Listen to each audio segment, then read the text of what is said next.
Good evening. My name is Sylmar and I'm the Vice President for Content Innovation and Outreach at the Museum of Latin American Art. My pronouns are she, her, ella, and I recognize that I live and work in the traditional and sacred lands of the Tongva, Kich, Akshuman, and Chumash, and many other indigenous groups who call these grounds home. I honor and extend my gratitude to all of the original people still living in this region. Thank you for joining us today, Wednesday, February 8th, 2023, as we begin a new session of G.R.I.T, Generating Radical Inclusion and Transformation.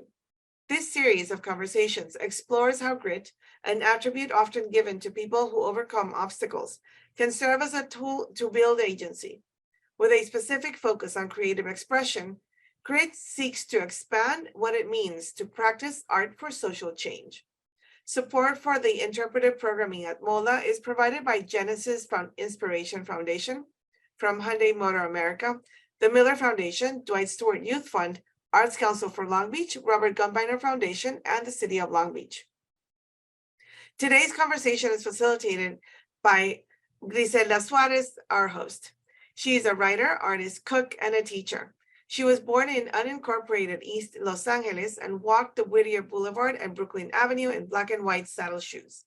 She grew up in a place where her thoughts did not easily find voice. Instead, she found a pen and a paper. Her hometown inspires her to investigate memories of a home space that continues to be bodiless. She believes that the arts are essential in empowering others to express their thoughts. Throughout her career, she has created programming and training dedicated to facilitating transformation and creating agency for her communities. And today's guest is Elizabeth Munzón, an American oil painter of Mexican descent. Her paintings explore the parallels between Mexican prehispanic mythologies, folklore, and the people and moments in her life. Munzón was born in the San Fernando Valley and raised in Sylmar, a suburb of Los Angeles, then moved to Long Beach, California to pursue an art education. She received a Bachelor of Fine Arts, a B.F.A, with an emphasis in figurative painting and drawing, and a minor in marketing from California State University, Long Beach in 2017. The same year, Munzón founded a small grassroots art space that doubled as her art studio, as a means to stay connected to the local art community.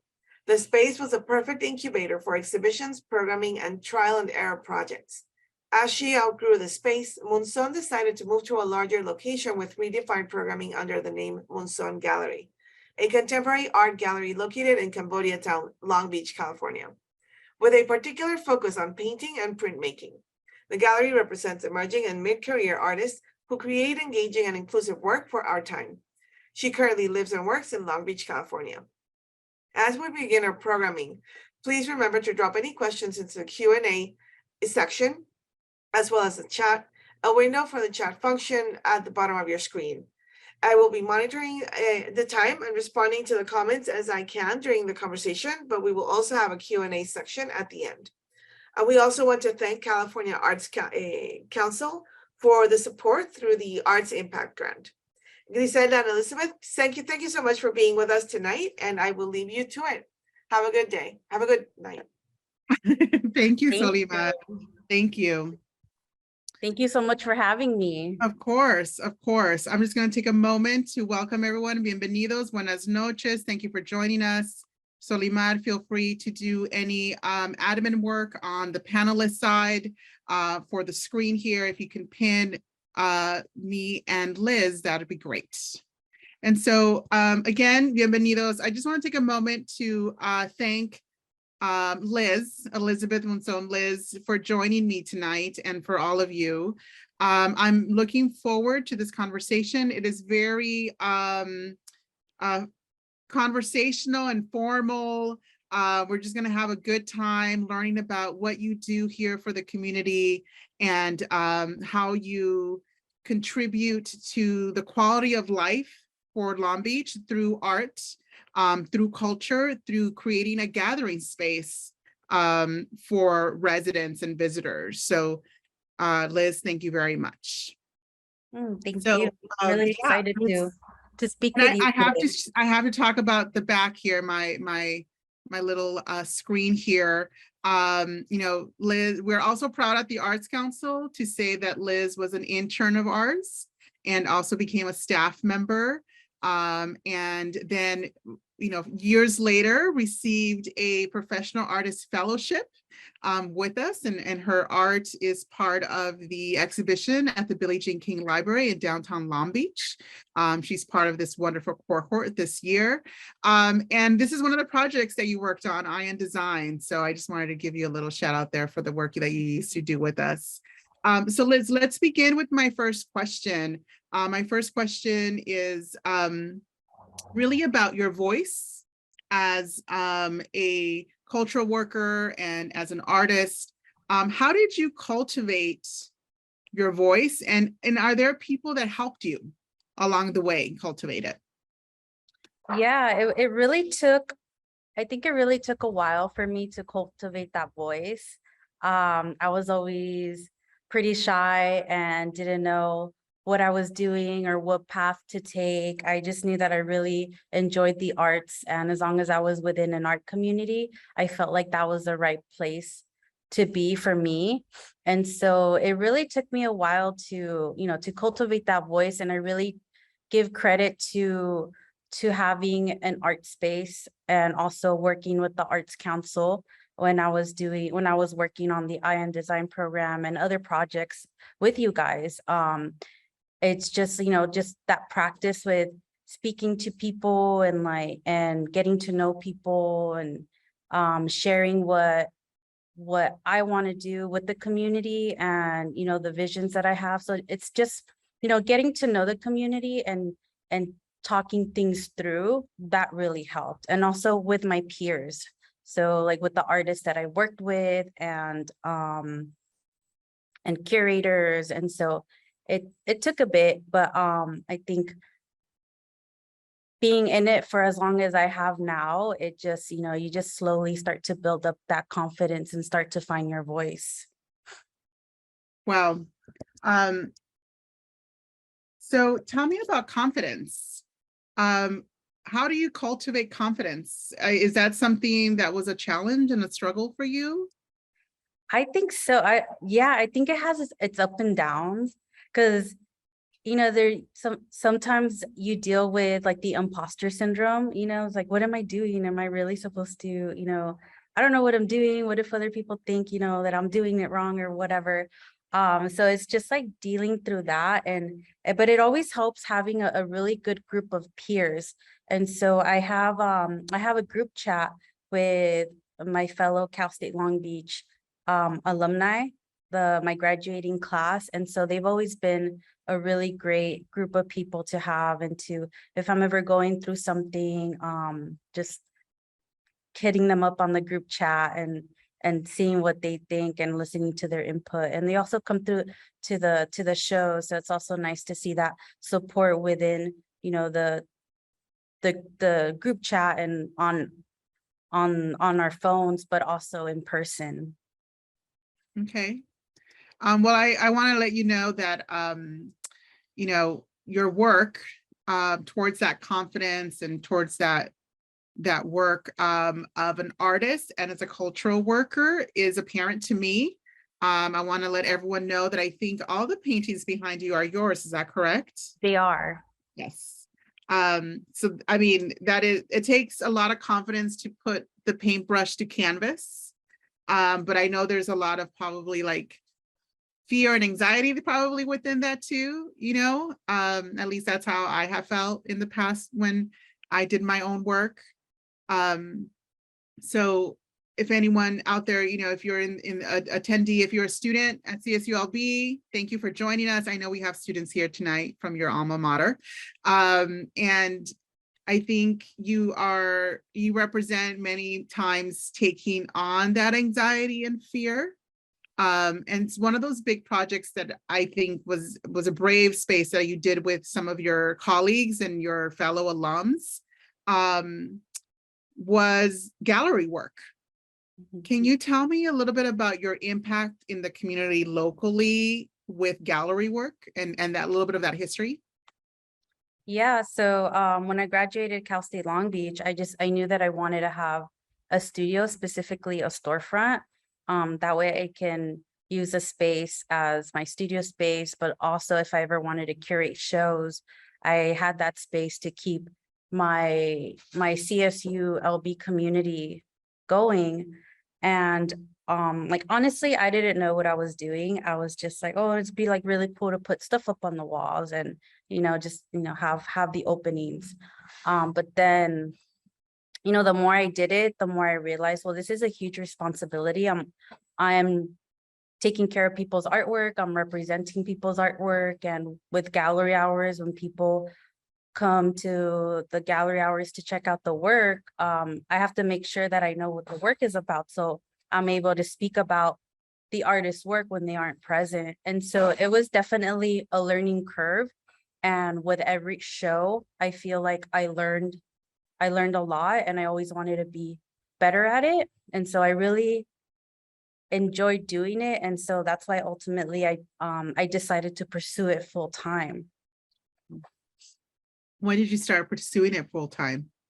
At the end of 2019. So right before the pandemic. Yeah, right before the pandemic, that's when I left the Arts Council, because I was like, I think I can do it. I'm really gonna focus on the gallery and really go, 100% on it. And then the pandemic hit, and I was like, oh no, like, what did I do? I had like a really steady job that I liked. And then I don't know if I'm going to be able to continue doing this, just because, it was a really scary time. But because of that, I'm just like, okay, I sat down and okay, I was like, what do I need to do? I worked on the website, I did an online shop, and I started, selling merch and, artwork through the internet. And even I had restricted hours because of the restrictions that were placed on retail establishments. And so I was only open by appointments, but I still had the little shop going. And I put out the call that if any artists had stuff out there that they wanted me to vend for them, then they can drop it off. And I ended up having like a really good amount of all kinds of stuff: artwork, prints, jewelry, candles. And so all of these items that I had dropped off were items that these artists were selling at art walks and different art related events. And so now that wasn't going on, they're like, here, take it, because I can't do it anymore, because everything's canceled. And so say that was their full-time, their full-time gig, or it was their side hustle, there was still income that they were relying on. And so I was able to help them out. Not only did I help them out, but they also helped me stay afloat. So I felt, and that's one way that the art community was able to keep going through during the pandemic.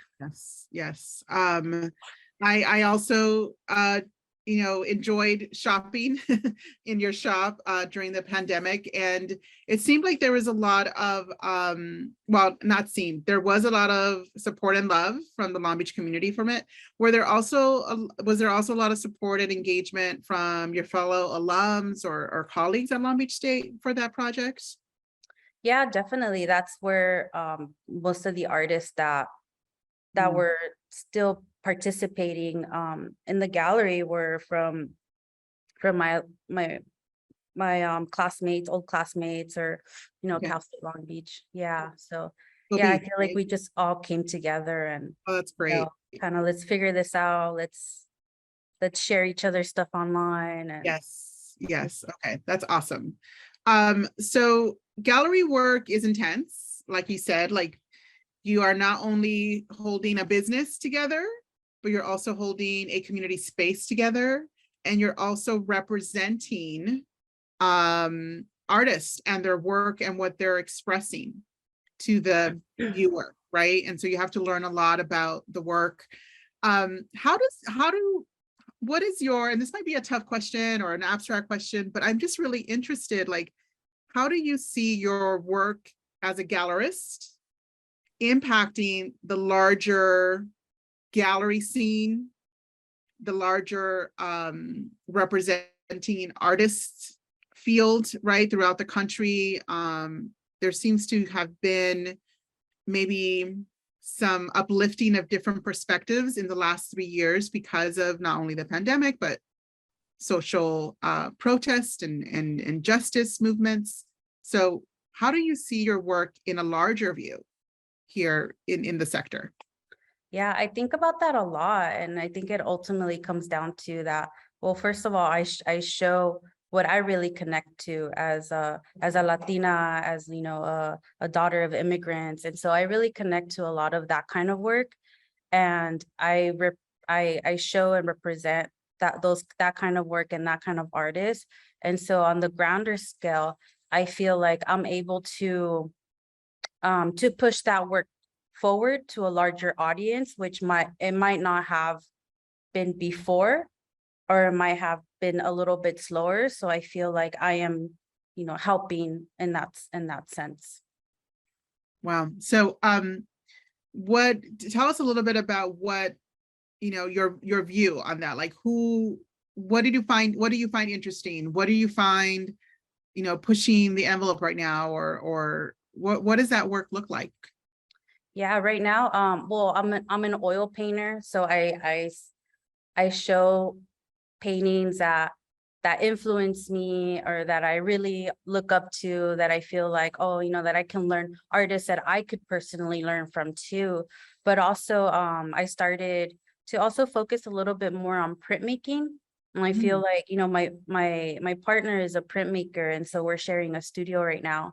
And we just noticed that we don't see too much when it comes to contemporary galleries or fine art galleries. We don't see too much of that work being pushed through in the fine art, you know, world. And so I decided to mainly focus on painting and printmaking. You know, it's not the only thing that I will show. I will show other mediums, but for the most part, I feel like, you know, I'm gonna represent a little bit of, or I'm gonna represent what represents us, you know. So on my end, painting, and on his end, printmaking.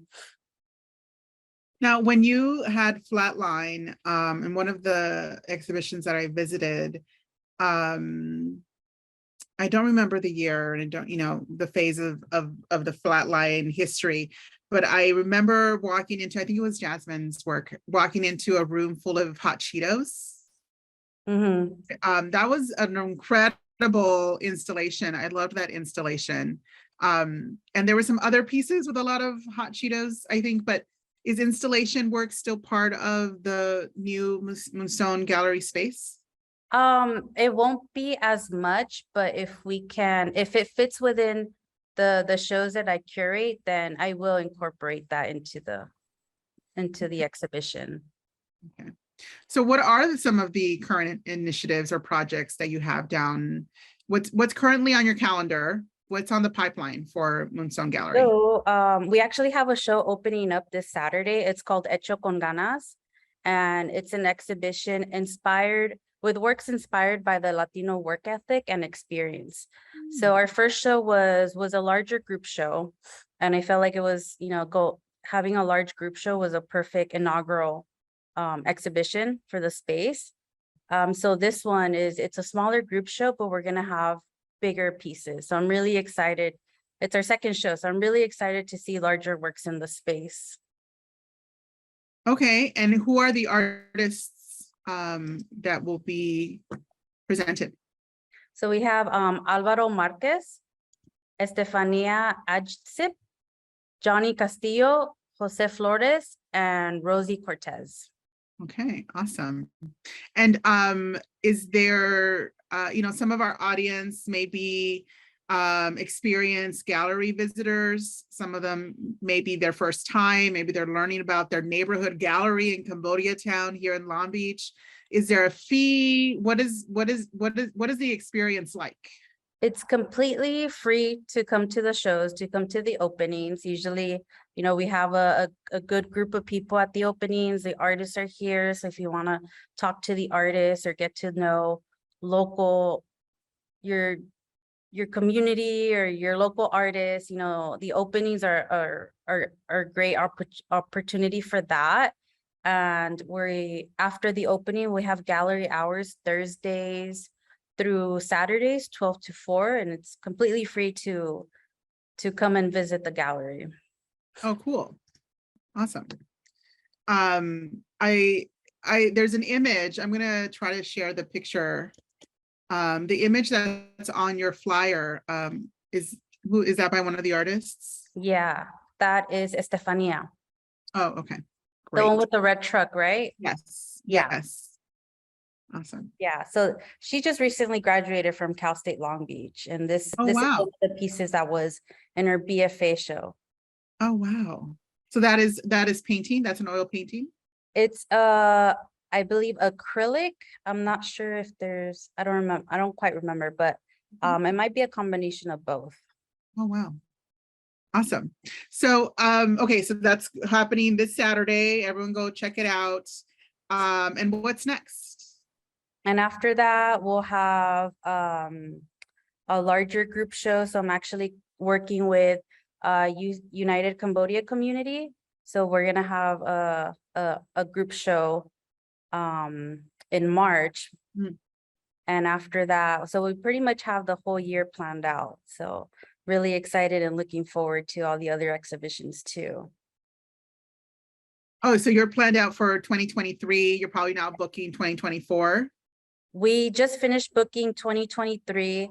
So I'm just gonna take some time and, you know, get everything together because it's a lot of work. So I'm the only one that does all the administrative stuff. So Yes.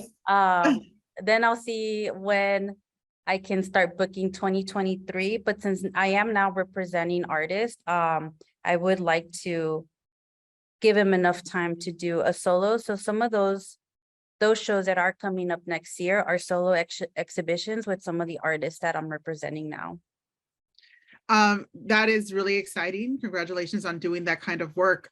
Again, you know, tonight we learned about you, but also our audience is learning about the arts and culture sector, our ecosystem here in Long Beach. And I hear you saying, you know, I represent artists. Some of them are doing solo work. What does that mean? Like, what kind of impact does that have for the artists and for you? And what does it mean to do that kind of work? Like, if you can give us a little bit of like a window into those details, if someone has never, you know, just doesn't know. Yeah, so I have shows with artists that are just that they're part of the exhibition. But so I started building a roster of artists that I am officially representing. So it's non-exclusive. So meaning if you're a gallery that represents artists exclusively, it means that that artist can only show at that gallery, or you know, you have to get permission to show elsewhere.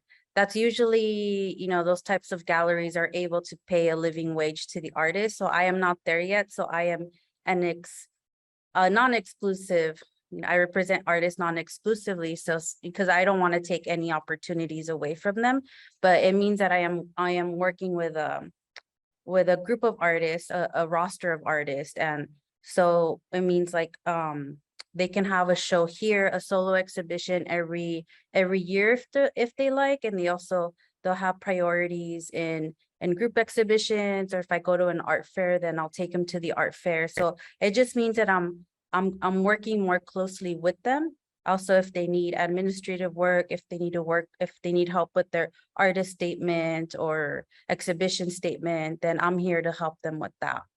And also, I feel like that I really wanted to do that because not only will it help elevate the gallery, but I also feel like it'll also help artists, you know, once other institutions or, you know, collectors find out that they're purchasing or showing work from a represented artist, then, you know, I think it opens up more doors for them. Mm-hmm. That's a good point you make. Yes, and this is kind of related to the next question I have, but the access and network that many artists of color have comes with struggles, right? With maybe a little bit of grit, like how am I going to get into that gallery? How am I going to get represented? How am I going to do all of that? So sounds like you're also cultivating some of those skills needed have a stronger exhibition statement, have a stronger artist statement. And do all galleries do that? Not all galleries do that. So it just really depends on the on the business model that the gallery is pursuing. And so within your business model, how was Cambodia Town a factor in that business model? Well, I live a mile from here. Before I was 7 miles away. So I feel like I am more within my community. I ran into this location going to the gym. So I go to the gym just like 3 doors down. And so I outgrew the old space. Also, I outgrew the old space. I wanted to hold more ambitious exhibitions, and my studio was also, I needed more studio space for myself so I can work with larger paintings. And not only that, since Edgar started printmaking, he also needed a larger workspace to print, because I just felt like we were just, getting like really crammed into the old space. And so I was like, okay, I really made it my goal to find a larger space. And the space that I found now, it's a lot larger than what I was looking for. But I feel like, well, it was doable if I built out additional studio space. So not only me and Edgar aren't the only artists here. There are 4 other artists and 2 other studios that I built out. And so that helps out with my business model to help the gallery going. Because it's, to own a gallery, it's really hard. Especially since, I really, there's a learning curve for me. There's really no one that I could go to for help. I don't know anybody like that. So I have to set it up so I pull from I have different streams of income coming in. So I have the gallery, I have myself, I have the studios, where whatever I can do, it helps keep the space going, or else I think I wouldn't be able to survive without one. Okay. Does your business model also have like rented event space or community space that can be used in some way? No, not rented space. I feel like that would fall more as like a venue space. So in that sense, I'm not doing that, but we do plan on having community events, like more geared towards the printmaking. So we have a workshop in the back that we're working on right now. Because when we moved in, it became our like catch-all room and our storage room. And so we've been slowly fixing it up because we have a press. We have, now we have the space for it. And we really would like to have a community around the printmaking. Nice. Yes. It's a very communal practice, right? There's a long tradition of talleres públicos for printmaking, right? That I'm excited to see and that it'll be open up to the public and to the residents. That's really fun. That's really cool. Yeah. And from like my understanding, it's not easy to come upon, a press. So if you have work that you carve out, you have to press it by hand, and that can take forever. It's not consistent. And so since we do have a press, that's why we would like to open that up and have, either like studio sessions, hours, or I don't know, but we're gonna figure that out within the next couple months. Awesome. So everyone, start thinking about questions. I have a couple more questions for Liz, but it's time for you to start asking those questions in the Q&A, and we'll get to you soon. So 2 more questions, Liz, that I have for you. How would you advise emerging arts professionals, emerging cultural workers, maybe someone in college that, says, I love going to galleries, or I love painting, I love the arts? What kind of advice would you give to just start or get involved? Like, what kind of lessons have you learned? I would say just keep working.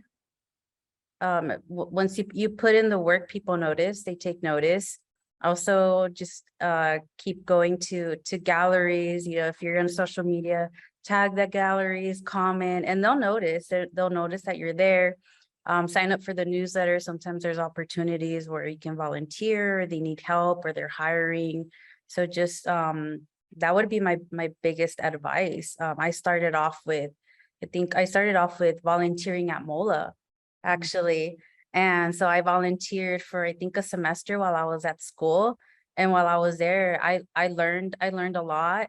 And I think because of that, after that, I applied at the Arts Council as an intern, and I think you guys like that. And so that's how I got, how I feel, that's how I got the internship, probably among other reasons. But, I think you just have to be involved, and it just leads to the next thing and the next thing. And next thing you just have these opportunities to choose from. That's great. I had forgotten about your volunteer time at MOLA. And do you take on volunteers? Like, do you need volunteers for your events, or do you have a volunteer program? I don't, but I could always use the help. It's just the thing is like, how do I organize that? But if anybody is really interested in volunteering or helping me out, I think the best thing would do is either like email me or DM me. Okay. You heard that, everyone. You can DM her. And what is your handle? Like, how do they get it? Is it through the gallery or do your personal? Either works, but I think just to keep things simple and like organized, through the gallery. So it's Munzón Gallery On Instagram and other socials. Okay, awesome. Yeah, so it's Munzón Gallery on all channels, I think. I'm sure Sylmar will share it with everyone on the chat. I'm sure she'll do that. Okay, so I would love for you to share. I always enjoy talking about your work. It's just so beautiful, and can you talk a little bit about what's behind you? I don't know if you want to, what we can see clearly is the one with the like tree or floral tree in the back. Yes, yeah, or any of them. I don't know if you want to talk a little bit about your work. That's a portrait of my dad.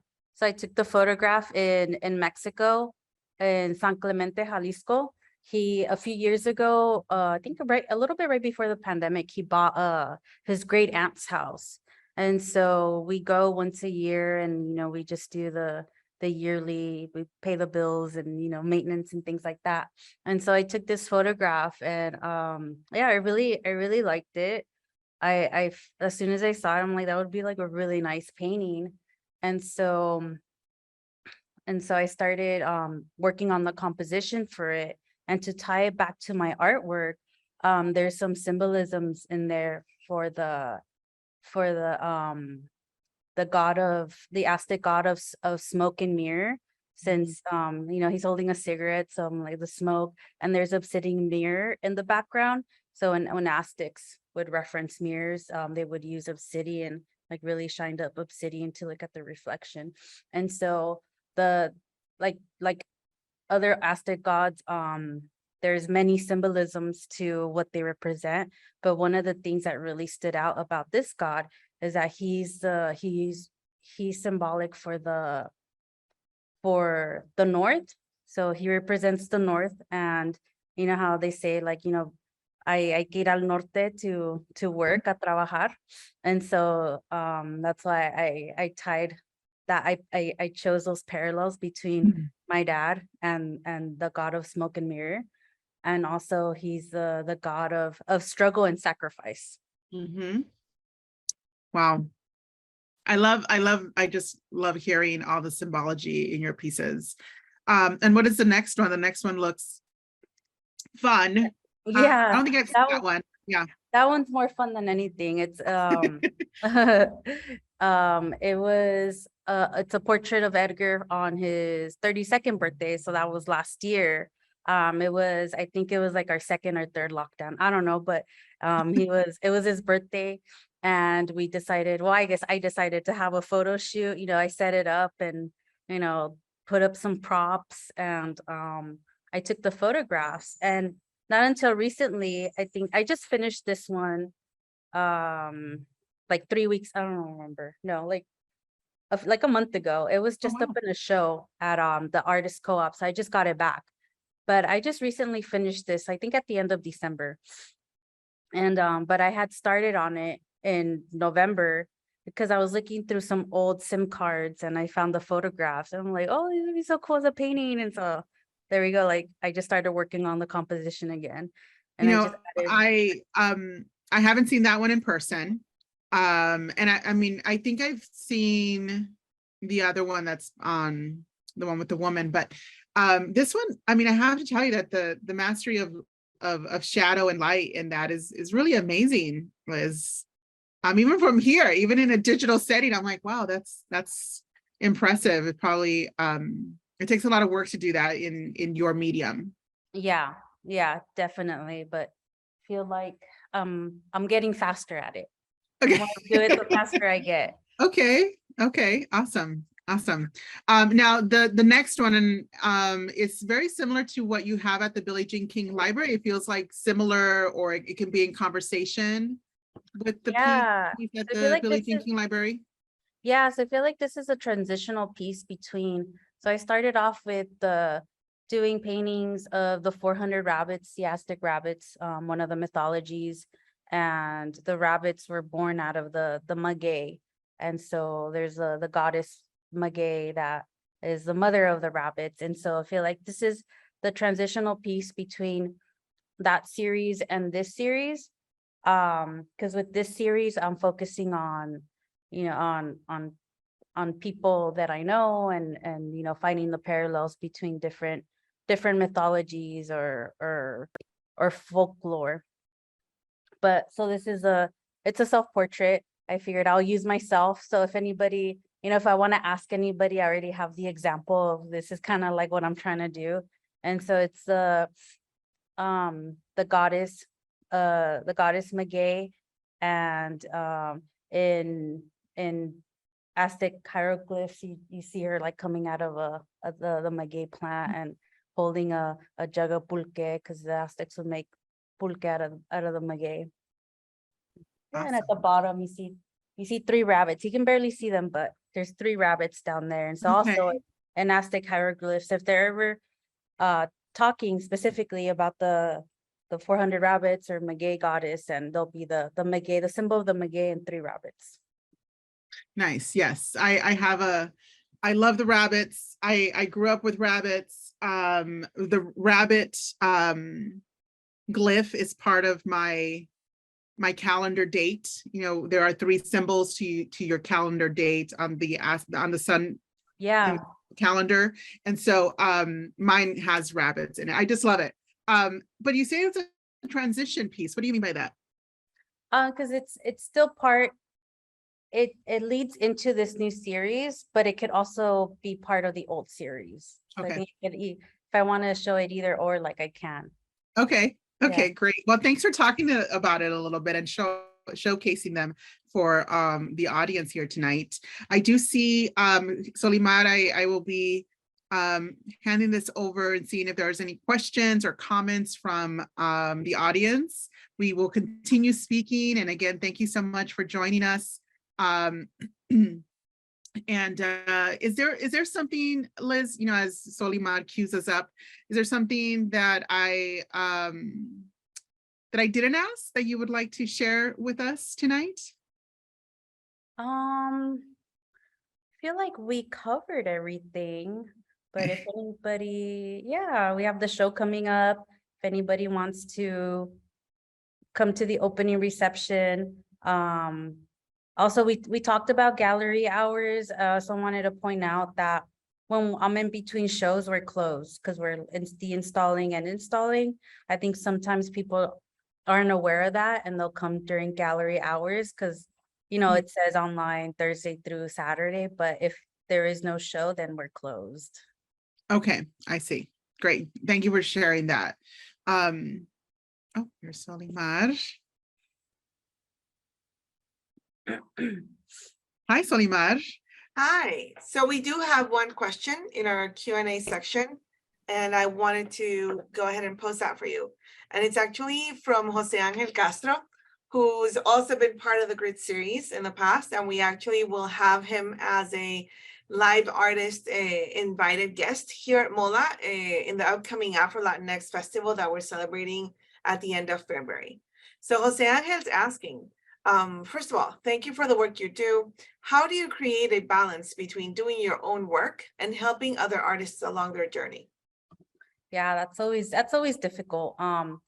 As much as I try to, balance everything out in a day or like a week, I feel like it always comes in chunks because I don't have the, like, I guess, the energy or the mental capacity to do everything at once. And so if I'm getting ready for a show, then I focus on the show for that week. Or if I mean, like, a show here in the space. And and I know that gallery hours I'm here, so I'll just put in studio time in the space. I mean, in studio time for my work.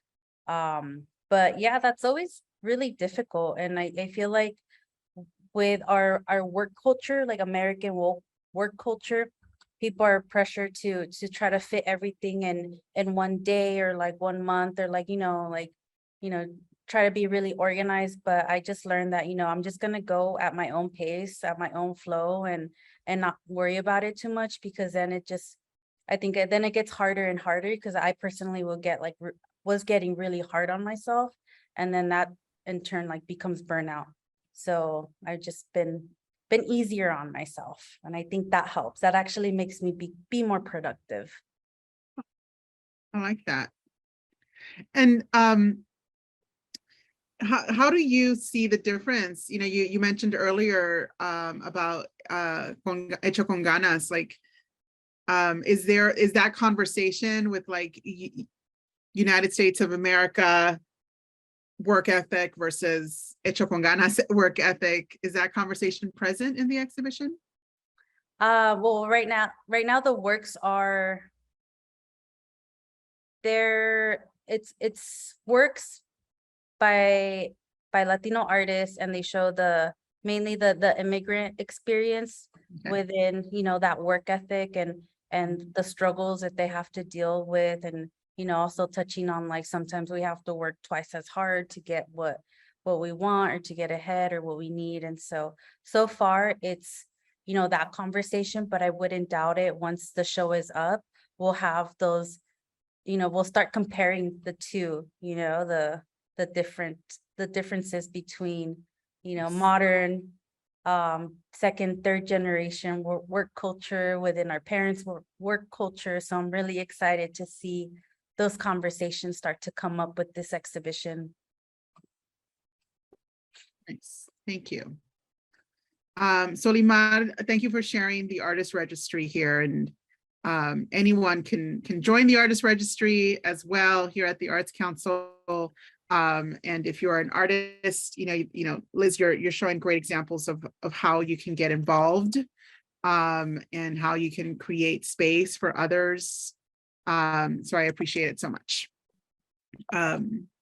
So when in regards to holding space for others and creating a gallery, what other galleries do you like to visit? What are other galleries we should maybe put on our lists? Yeah, I've been recently I've been visiting the galleries in LA, because there aren't too many here in Long Beach, and I wish there were. I hope I get to inspire some people to, start a hub or open up more. But I visit the galleries in like Chinatown, like, for example, Charlie James, and I just started visiting some of the big exhibitions, the group exhibitions that are happening at like Super Chief Gallery or Tlaloc Studios, and Okay, some of those. good. Thank you for giving us some names. I think we can, go out and see some things ourselves for sure. I just put the link for our Billie Jean King main public library in downtown Long Beach for that show.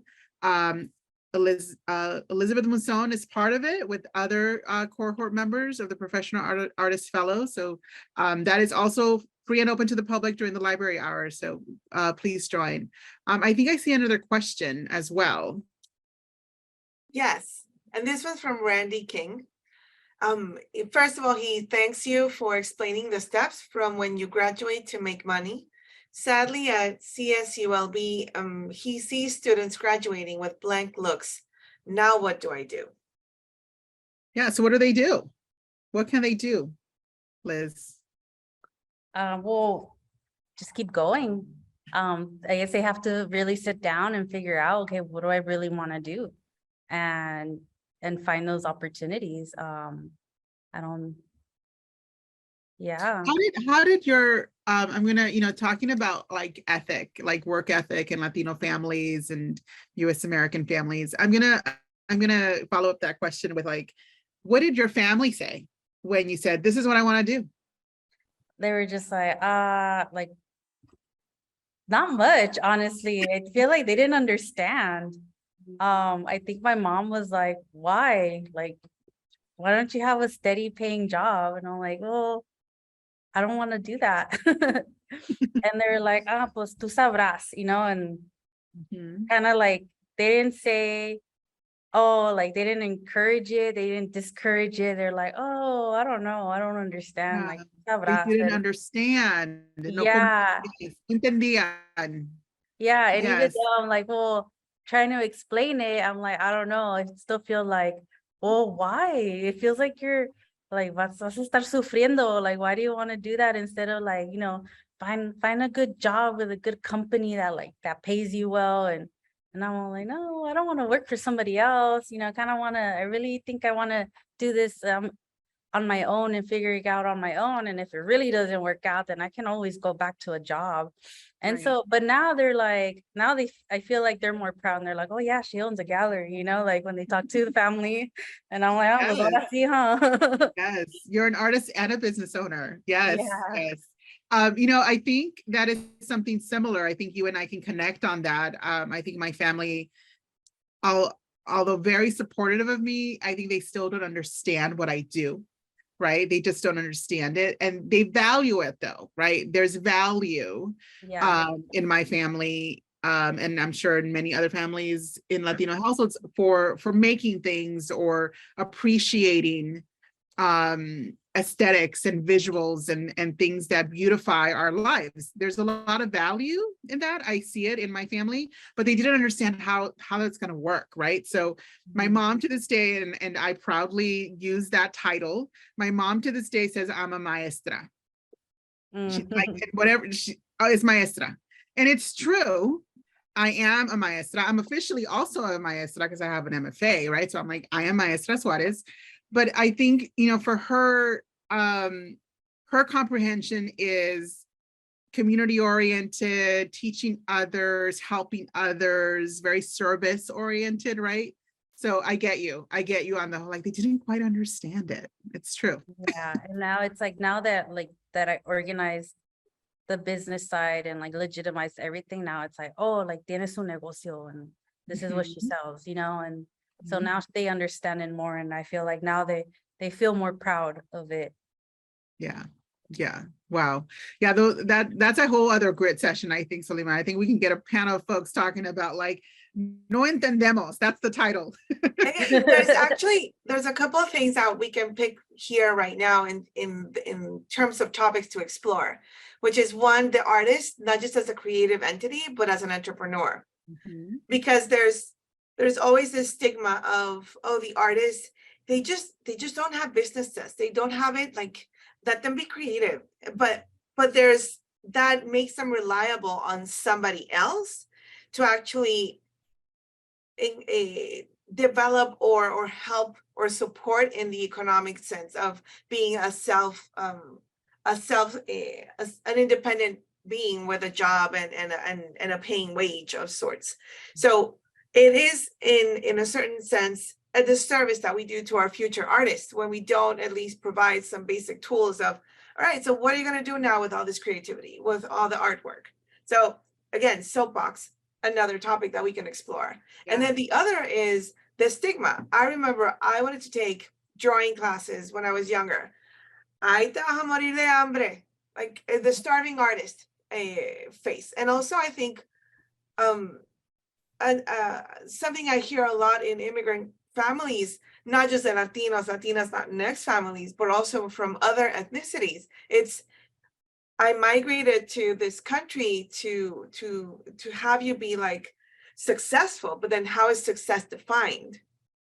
Economic, professional. So what does that mean? Do you have to be a doctor, a lawyer, or like, again, it's stereotyping, and Right. it's not.